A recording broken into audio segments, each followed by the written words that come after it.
tagliaferro@gmail.com. Entendeu a importância de lutarmos pelo Tagliaferro agora?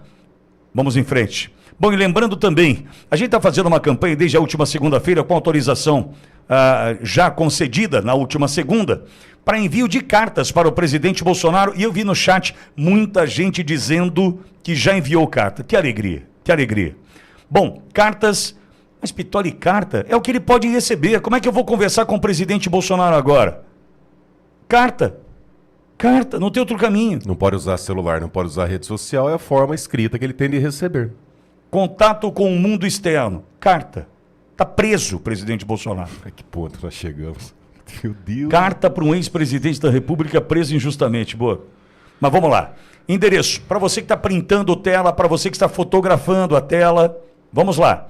Partido Liberal, que é o PL, SHS, quadra 6, conjunto A, bloco A, sala 904, Centro Empresarial Brasil 21, na Asa Sul, CEP 70 316 102, Brasília, Distrito Federal. Pede pro seu netinho fazer um desenho, faça uma oração, sabe? Manda uma carta. Meu, vamos movimentar? Vamos. Eu tenho fé que esse movimento vai ser bastante importante para o presidente Bolsonaro. Por isso a gente está fazendo isso aqui diariamente na Ouro Verde, desde a autorização concedida na última segunda-feira. E lembrando que hoje, 8 da noite, segue a vigília ali diante do Solar de Brasília, condomínio onde mora o presidente Bolsonaro. Hoje, 8 da noite, tem vigília por ali e eu estou esperando por você. Tati Costa, vereadora querida, vereadora de Sorocaba, é a minha próxima entrevistada. Antes, quero colocar um vídeo mostrando um pouco do trabalho da Tati na luta pelos nossos valores na gigante cidade de Sorocaba. Aperta o play, edição. Eu sou Jair Messias Bolsonaro. Aqui em Sorocaba, eu sou a voz de Jair Messias Bolsonaro. Para falar do nosso líder, Jair Messias Bolsonaro. Nosso líder que está sendo perseguido, injustiçado, humilhado, sendo que ele nunca foi pego em um escândalo de corrupção. Tudo que já levantaram contra ele caiu por terra. Mas por que continuam com essa perseguição? Porque ele mostrou para o povo brasileiro a verdade. Hoje nós temos orgulho de usar o verde e amarelo. Hoje nós temos orgulho de hastear a nossa bandeira. Hoje nós temos orgulho de cantar o nosso hino nacional e nos emocionar com as palavras do hino nacional. Antes, nós sabíamos quem eram os 11 jogadores da seleção brasileira. Antes, o Brasil era apenas o país do futebol. Hoje nós sabemos a verdade. Hoje também sabemos o nome dos 11 ministros do STF. E que hoje não julgam por justiça, mas julgam por vingança. Antes de eu saber que era de direita, eu já era Jair Messias Bolsonaro. Por muito tempo, foi um único homem no Congresso falando por todos nós. E hoje somos milhares por todo o país falando: eu sou Jair Messias Bolsonaro. Aqui em Sorocaba, eu sou a voz de Jair Messias Bolsonaro. Eu sou Jair Messias Bolsonaro, o homem que colocou o Brasil acima de tudo e Deus acima de todos. Mas não tem problema todas essas perseguições. Porque bem-aventurado são os perseguidos por causa da justiça, porque deles é o reino do céu. Bem-aventurados sois, quando por minha causa vos injuriarem e vos perseguirem e mentindo disserem todo mal contra vós. Regozijai-vos e exultai, porque é grande o vosso galardão nos céus, pois assim perseguiram aos profetas que viveram antes de vós. Que Deus abençoe o nosso país, porque feliz é a nação cujo Deus é o Senhor. Eu tive a oportunidade de conhecer a Tati pessoalmente no dia 22 de agosto, no primeiro simpósio conservador de Sorocaba. E ali eu conheci a Tati pessoalmente, conheci a mãe da Tati e entendi, né, de onde vem essa força. A história é um negócio espetacular, a história da Tati. Pianista, estudou no Conservatório de Tatuí, um dos maiores, se não o maior do Brasil. que eu também soube que em função, olha que barbaridade, um dos maiores conservatórios de música do Brasil, se não o maior, definhou por questões ideológicas. Porque olharam para Tati, uma pianista conservadora, e olharam só para o conservadora e esqueceram a pianista. E foram tirando essas pessoas que defendem os mesmos valores que nós. Ou seja, destruíram um patrimônio em função da ideologia suja, baixa, perversa da esquerda. Olha isso. Ela vai contar um pouco dessa história agora, porque eu vou pedir para ela contar. É um negócio inacreditável. É Tati Costa que a gente recebe agora. Tati, querida, boa tarde, seja bem-vinda. É uma honra ter você por aqui. Boa tarde, Ptoli. Boa tarde, Borgo. Mais uma vez é um grande prazer estar aqui com vocês. Falando, né, sobre o Conservatório de Tatuí. Vocês estão me ouvindo? Tá tudo certo? Perfeitamente. Então, falando um pouco sobre o Conservatório de Tatuí, eu comecei estudando piano com 5 anos de idade, estudei na Fundec, aqui em Sorocaba, depois fui para o Conservatório de Tatuí, e posteriormente também fui para a faculdade, Unesp, onde me formei em bacharel em piano. Antes de chegar na faculdade, eu falo que eu não sabia o que era direita e esquerda. Até o momento que eu estudei no Conservatório de Tatuí, eu me formei em 2015, ainda não estava tendo essas questões de ideologia, era uma outra organização social que cuidava. Então, era essencialmente técnico, estudar piano e tudo mais. E quando eu chego na universidade, ele foi no ano de 2016, foi o ano que também teve o impeachment da Dilma, eu acho que tudo sobre política começou a acalorar bastante. E eu falo que quando eu cheguei na universidade, eu não sabia o que era direita, eu não sabia o que era esquerda, mas eu já era Jair Messias Bolsonaro, como eu disse no meu discurso, porque eu já tinha assistido vídeos dele e já tinha identificado. Eu acho que foi assim, né, com o povo brasileiro, com os jovens que não se importavam com política, mas depois de Jair Messias Bolsonaro, começaram a se atentar. E quando eu cheguei na universidade, eu vi que ali era realmente uma máquina de formar militantes para a esquerda. Quando eu vi que todo mundo era de esquerda, eu falei, provavelmente, obviamente, eu sou de direita, porque eu sou o oposto deles, eu penso diferente deles, tudo eles querem assistencialismo, bolsa para tudo. Teve uma reunião que eles chegaram a falar que eles queriam bolsa para comprar, bolsa maconha, porque eles também precisavam do momento de diversão. Então foi ali, dentro da universidade, que eu fui entendendo todos os absurdos e quando chega 2018, o ano de eleição, eu não queria me posicionar porque eu tinha medo de magoar os meus colegas, mas também tinha algo dentro de mim que falava, não tem como eu ficar quieta, eu preciso me pronunciar. E aí eu comecei a colocar algumas frases no Facebook. Primeiro eu escrevi, aqueles que mais falam sobre o amor são os primeiros a te odiar quando você pensa diferente deles. Eu tinha esse sentimento que quando eu falasse quem eu era de verdade, falasse quem eu apoiava, eles iriam me odiar. E a minha segunda frase foi, aqueles que mais falam sobre liberdade são os primeiros a te aprisionar quando você pensa diferente deles, porque eu realmente me sentia aprisionada ali dentro da universidade. E na minha terceira frase, no terceiro dia, veio o cancelamento. Eu escrevi, feliz é a nação cujo Deus é o Senhor. E foi um momento que o inferno se levantou, a esquerda ficou revoltada, falou que eu não podia falar uma coisa dessas, porque o Estado é laico, mas exatamente por o Estado ser laico, eu posso professar a minha fé. E foi nesse momento que eu percebi, por que eu vou ficar quieta, por que eu não vou me posicionar, sendo que eles estão me ameaçando, estão me agredindo, não fisicalmente, mas verbalmente, por conta da minha fé, que é o mais importante para mim. E aí foi no momento que eu falei assim, não importa se eles não respeitam a minha fé, o meu Deus, eu não vou ter medo de me posicionar. E foi aí que eu resolvi me posicionei como de direita, como bolsonarista, e isso tudo só trouxe mais perseguições, os professores falando, você tem que excluir suas redes sociais, você tem que ficar quieta, mas não, até o fim das eleições eu mantive minhas redes sociais, todo dia ali, falando Bolsonaro, e aí, né, vencemos a eleição de 2018, logo depois eu excluí, sim, as redes sociais, mas porque meu foco, e esse eu também falo que é um foco muito grande da direita, é que a gente sempre pensa em trabalhar e estudar. Quem vai para a faculdade e é de direita está pensando nisso, em se sustentar, em depois formar uma família, não fica pensando em entrar nesses movimentos de militância progressista. Então, ali eu estava pensando em terminar a minha faculdade e tocar piano, tocar na orquestra. Então, eu já estava tocando na orquestra de Guarulhos. E isso foi ao decorrer de 2018, 2019, 2020. Me formei pianista pela Unesp, a minha graduação, e aí chega o ano de 2022, ano de eleições novamente, e foi aí que teve o meu rompimento até com o meio artístico, porque eu fui expulsa, né, praticamente expulsa do meio artístico por ser uma artista de direita. Então ali dentro da orquestra os músicos começaram a me ameaçar e falaram: não, porque é inadmissível uma artista de direita, se você aparecer aqui novamente, você vai apanhar. E aí foi um momento que, pela minha própria integridade física, eu não voltei mais para a orquestra.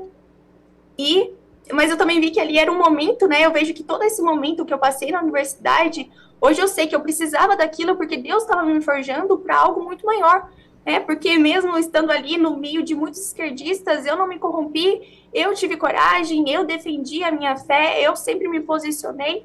Então ali em 2022 eu acabo saindo do meio artístico, mas naturalmente, em pouquíssimo tempo, vários deputados começaram a conversar comigo. Eu fui para a sede do PL em Brasília no ano seguinte, e aí chega a eleição de 2024, não tinha mais para onde fugir, e me candidatei e fui a mais votada aqui em Sorocaba pelo PL. Então, nesse meu discurso, até falo, né, antes de saber que era direita, eu era Jair Messias Bolsonaro. Se hoje estou aqui na política, primeiramente Deus, mas também porque Jair Messias Bolsonaro, ele conseguiu nos tocar.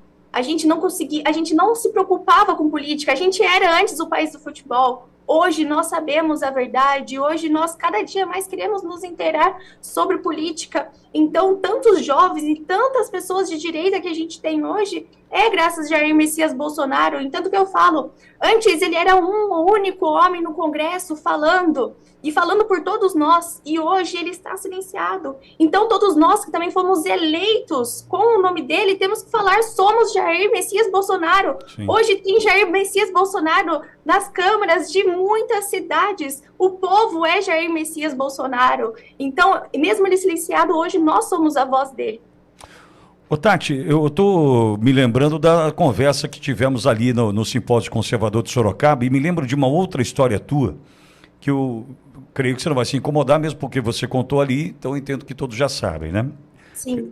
Que é sobre a relação com a tua família, em especial a tua mãe, que estava no evento, sim, te prestigiando ali, e a tua relação com a Bíblia. É genial essa história, né? Eu queria que você contasse também, para que a gente venha mostrar, né, para quem nos acompanha agora, a importância dessa base, da família, de fato. Conta essa história para a gente, Tati.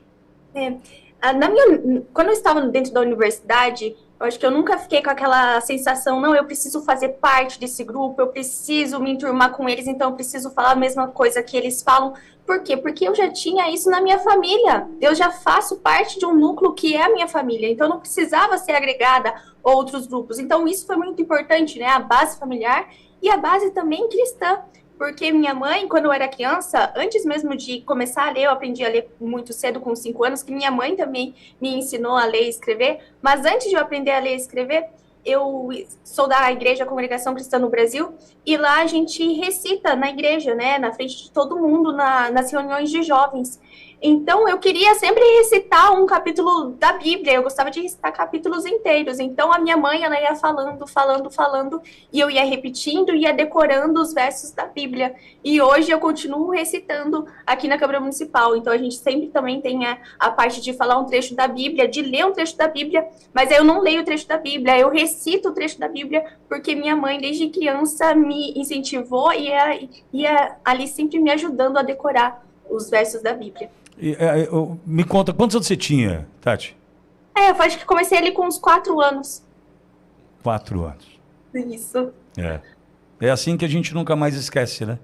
Aquelas Exatamente. Canções que a gente ouve quando criança, né? As histórias, é assim que a gente não se esquece, né? Que é genial. Aliás, naquele momento, encontrando a tua mãe ali, eu como se eu estivesse olhando para minha mãe, que me ensinou tanta coisa, né, no exemplo, né, na vontade, na determinação de uma mãe, né? Puxa, parabéns. Me lembra o nome da tua mãe, por gentileza, Tati? Silsa. Hã? Beijo, mãe. Silsa. Dá um beijo na tua mãe, querida, viu? Querida. Agora, Tati, e que momento é esse, né? A gente precisa desse povo na rua. Eu sei que você tem cuidado disso diariamente aí em Sorocaba, né? Tem caminhadas, tem buzinaços, enfim. Mas como é que está a preparação para o domingo? Sorocaba, eu me lembro perfeitamente de você falar, Sorocaba de manhã e São Paulo à tarde, é isso? Está confirmado? Isso mesmo. Só para contar para vocês que Sorocaba não parou, né? Eu já comecei a mandar para vocês ali em julho, então era um recesso parlamentar aqui, eu estava ali nas ruas praticamente todos os dias com a população, e também para falar, não foi assim um movimento da vereadora, é um movimento dos sorocabanos que estão inconformados, eles estão ali indo para as ruas, até dia 3 de agosto era praticamente todos os dias, logo depois do 3 de agosto, né, eu voltei para os trabalhos ali, aqui como vereadora, que são muito grandes, né, os trabalhos, a gente tem demanda todos os dias, então eu não estou conseguindo estar na rua com eles todos os dias, mas pelo menos 2 vezes por semana o povo tá indo pra rua aqui em Sorocaba ainda. Eles não deixaram, eles não largaram, eles estão indo pra rua. Sei que agora terça, provavelmente sexta também, eles vão estar ali na Praça do Campolim, então aqui o movimento não para, o povo tá assim, realmente muito animado. Domingo, 9 horas da manhã, tem a manifestação aqui na Praça do Campolim, e 3 horas da tarde, Avenida Paulista. A gente, mais do que nunca, a gente precisa se movimentar, porque a gente também está vendo, né, esse teatro que está acontecendo, né, que não é um julgamento, é esse teatro que está acontecendo para condenar o nosso presidente. Então, mais do que nunca, precisamos estar nas ruas. Tati, eu vou pedir para você voltar, quem sabe semana que vem, para a gente celebrar as ruas pintadas de verde e amarelo Brasil afora. Dar um beijão na dona Cilsa, parabéns pelo teu trabalho, sou fã do seu trabalho. Desejo que tantos jovens Brasil afora se inspirem em você, na tua força, na tua determinação. Olhando para a tua história, você se dedicou à música, se dedicou ao piano e teve a tua carreira mudada, tua história mudada, em função das ameaças e pressões. Entretanto, você passa a servir não só o povo da tua cidade, mas ao Brasil, né? Como exemplo para muitos. Viu? Que você saiba disso. Você tem um fã aqui, boa sorte aí na tua jornada. Olha, hoje foi passado na Câmara, né? Acabamos de passar uma moção em apoio ao presidente Bolsonaro. Foi uma moção que eu protocolei dia 28 de julho, então foi antes da prisão domiciliar. Mas hoje que foi colocada em pauta, e graças a Deus aprovada, né? Somos em 25 vereadores aqui, 5 de esquerda acabaram votando contra, mas 20 foram a favor, então a gente pode falar que aqui em Sorocaba estamos enviando uma moção em apoio ao ex-presidente Jair Messias Bolsonaro e também, né, em defesa do devido processo legal, da publicidade processual e da liberdade de expressão, diante das ilegais, desproporcionais e inconstitucionais medidas cautelares impostas pelo ministro Alexandre de Moraes. Então, aqui, Sorocaba está em apoio ao nosso sempre eterno presidente Jair Messias Bolsonaro. Ô, Tati, já de quebra, manda uma cartinha para ele também. A gente tá fazendo essa... Eu vou mandar, porque aqui, ó, essa moção, ela tem mais de 30 páginas, ela, assim, ela está bem explicada. Inclusive, eu vou te mandar também. Eu vou ver se eu deixo algum link para o pessoal conseguir acessar, porque ela está muito bem explicada. E eu falei assim, na última terça, que é o vídeo que vocês colocaram aqui no início, tava colocando muito a minha emoção, né? A minha emoção dessa injustiça que estão fazendo com o Bolsonaro. Mas hoje essa moção não era só apenas emotiva, mas era técnica, porque muitas coisas a gente sabe que não está no seu devido processo, né? Não é o STF que deveria julgar o Bolsonaro, então ali são termos técnicos explicando que tá uma bagunça, que realmente tá tudo errado esse processo. Sensacional. Manda uma cartinha para ele também, ele vai ficar feliz. E Pitoli, para finalizar, eu queria fazer um convite para quem é de Sorocaba, porque amanhã, não sei se dá para ver aqui, ó, amanhã o deputado federal Luiz Felipe vai estar aqui na Câmara Municipal às 10 da manhã para falar sobre reforma tributária, que é um assunto também muito importante. Então, quem é de Sorocaba, quiser assistir a palestra do Luiz Felipe, amanhã, 10 horas da manhã, aqui na Câmara Municipal de Sorocaba, no plenário. Show. Tati, beijão na dona Cilsa, obrigado por tudo aí, sucesso para nós. Obrigada a todos. Vamos em frente. Tomé Abduch está chegando também para conversar conosco. Tomé Abduch, ele é deputado estadual, é comentarista da Univerde Brasil e é meu amigo. Já tem Didi, tem mais entrevistas por aqui, mas antes, olha quem está chegando. Fala, Tomé! Mais uma barbaridade acontecendo no Brasil. O governo Lula anuncia 23 bilhões para projeto de inteligência artificial. Enquanto o Brasil enfrenta escolas sem estrutura, hospitais sucateados e estradas esburacadas, o governo Lula anunciou que vai gastar 23 bilhões para criar uma estatal de inteligência artificial. Mas antes de discutirmos o projeto em si, é preciso olhar para a raiz do problema. Por que não temos empresas privadas liderando uma inteligência artificial nacional? E a resposta é simples, porque o próprio governo não cria ambiente para que isso aconteça. Jovens brilhantes, pesquisadores de ponta, empreendedores de tecnologia acabam deixando o país em busca de oportunidades no exterior. É a famosa fuga de cérebros, enquanto lá fora se fomenta a inovação com liberdade, aqui dentro se sufoca com burocracia, impostos abusivos e falta de incentivo. E quando o governo resolve agir, faz isso com a velha receita: cria uma estatal. Para dar legitimidade ao projeto, ele apelida